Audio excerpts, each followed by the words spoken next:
Well, Fnatic, G2, and Unicorns of Love, they represented EU in the Rift Rivals, but they failed to pick up the trophy in a tournament that was dominated by the LCS teams. And in the post-game interview that Reckless gave after Fnatic's victory over Vitality, he spoke to the fact that the EU teams in general, and especially Fnatic, weren't able to adapt as the tournament went on. And I kind of want to take a look at the stats that we had at the end of the group stage of Rift Rivals that signify the differences between NA and EU, because they were damning. Obviously, the wins, the early game is something we see referenced over and over and over, how EU teams weren't able to get an early game lead, and more importantly, how North America was so efficient at snowballing their early game leads. And with that, of course, great objective control. Great objective control, a lot through empowering junglers in the early game. And Maurice, this is something you're on the analyst desk for Rift Rivals.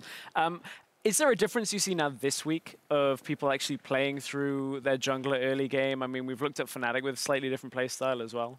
I think more teams are actually thinking about the ward coverage that they have to put out and just the pressure they have to put on the map at specific times. Holy.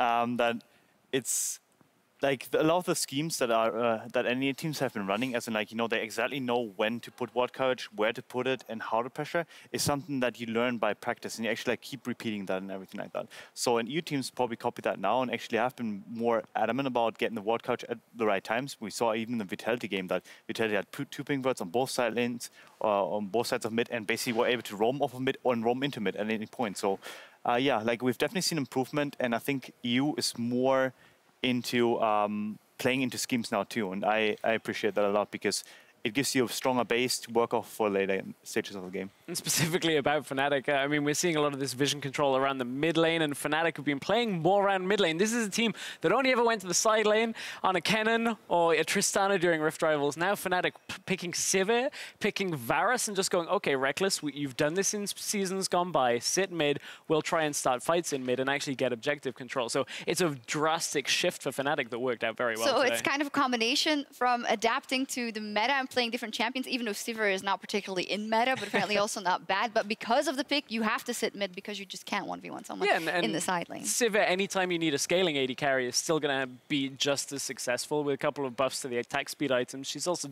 decent, okay? I don't think any team is going to first pick Sivir or highly prioritize, but I like seeing people trying to play different AD carries like Fnatic. They're always a little oddball. Yeah, definitely in terms of mid lane priority, we just saw that there was a lot of that during Rift Rivals, and we see more and more of it. Cosq, we saw G2 back there played versus Splice, and Perks went absolutely off. He did get some help from the jungler as always, but he just seemed to leverage his advantage more than he had. Do you feel like he looked different than he did at Rift Rivals? I think they look stronger, yeah, for sure. Also, but I think also, yeah, he was like playing mechanically better than the enemies. And he got a lot of, yeah, their vision was better, so you could get a lot of free, especially the LeBlanc game. You got a lot of free kills off because they had a vision and you could just one-shot everyone.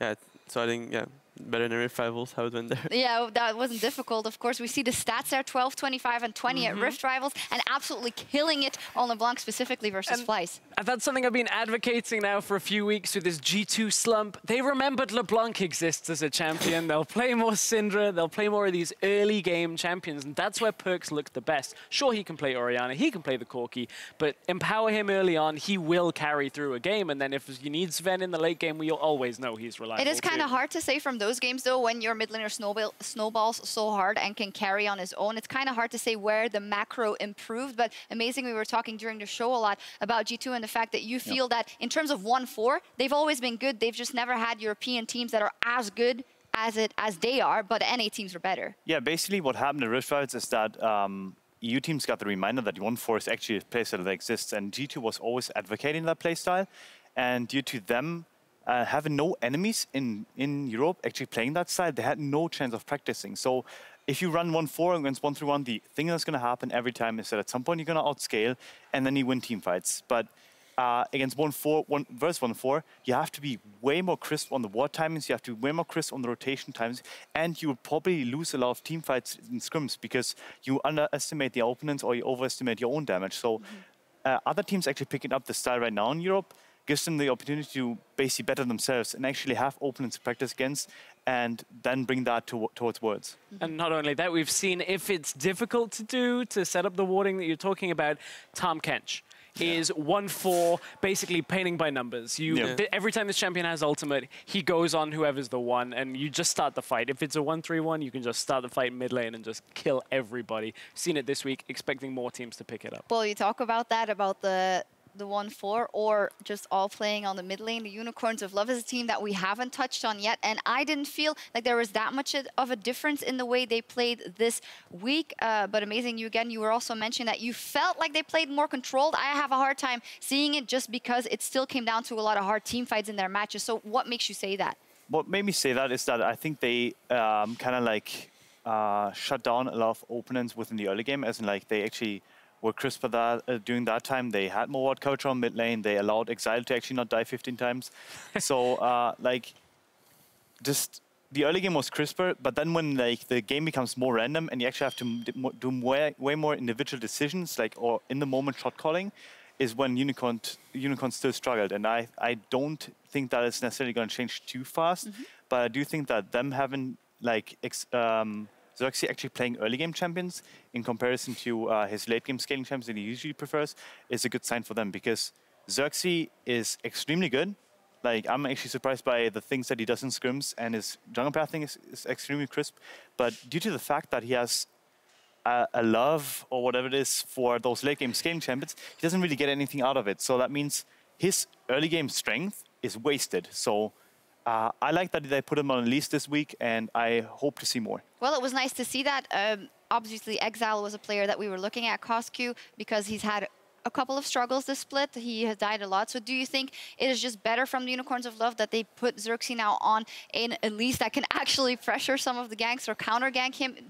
Will that enable him to do more in the game? I think so. I think he will, of course, die less than he did in Rift Rivals. Yeah, that's for sure. And he will be able to play more aggressive if he play aggressive champions, and he will be able to rotate more or something, because if Gragas, for example, if they play like scaling late game champs who don't have any aerial pressure, he can't really do much. He cannot rotate with his jungler or fight with his jungler if the enemies are stronger. So yeah, maybe we'll see improvement in that. We've already started to see a little improvement. He actually is now down to, on average, 2/3 of a death per game in his series this week, down from 2 in the Rift Rivals group stage.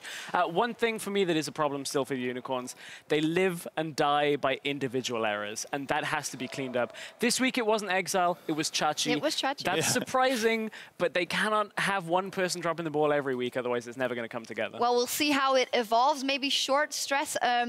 All the teams that went to Rift Rivals and that we were disappointed with, they beat good teams, well, good teams that were just below them or around them in the standings, because G2 was obviously third coming into the week, but they were able to beat out Splice that had looked good beforehand. Misfits weren't able to win versus Unicorns of Love. Fnatic pretty much crushed Vitality, so what does that tell us? I think it tells us there were learnings that come from Rift Rivals. I still maintain that if they'd played the same style coming in, they probably still would have won, just at how strong the teams are. But I think just the fact that they have learned is a good sign for the likes of G2 and Fnatic specifically. All right, well, we'll see how everything evolves and what our Rift Rivals teams can do as they continue their fight for a spot in the playoffs, with a lot left to play out here in the summer split.